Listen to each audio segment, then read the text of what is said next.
हरि गोविन्द गोकुलनन्दन गोविन्द गोविन्द गिरि गोविन्द श्रीवेङ्कटेश गोविन्द गोविन्द हरि गोविन्द गोकुलनन्दन गोविन्द गोविन्द गिरि गोविन्द श्रीवेङ्कटेश गोविन्द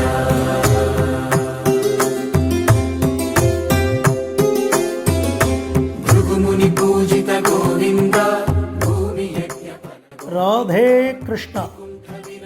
திருமலை திருப்பதியில் எம்பெருமானுக்கு பிரம்மோற்சவ ஆரம்பம் பிரம்மாண்டமாக அகிலாண்ட கோடி பிரம்மாண்ட நாயகனாக திருவேங்கடமுடையான் திருப்பதி ஸ்ரீனிவாச பெருமாள் புரட்டாசி 3வது சனிக்கிழமை இந்த தென்னாங்கூர் க்ஷேத்திரத்தில் நமக்கு திவ்ய தரிசனம் கொடுக்கிறார். புரட்டாசி 4 சனிக்கிழமையுமே சாயங்காலம் 6 மணிக்கு விசேஷமானதொரு கருடோத்சவம். வெள்ளி கருட வாகனத்தின் மேலே 2 பட்டுக்குட சாத்திண்டு உற்சவர் கோவிந்தராஜ பெருமாள் பல்லாயிரக்கணக்கான பக்தர்களுக்கு திவ்ய தரிசனம் கொடுக்கிறார் கருட சேவையில். சுவாமி என்ன பிரார்த்தனை பண்ணிக்கோங்க, கோவிந்தா கோவிந்தா கோவிந்தா.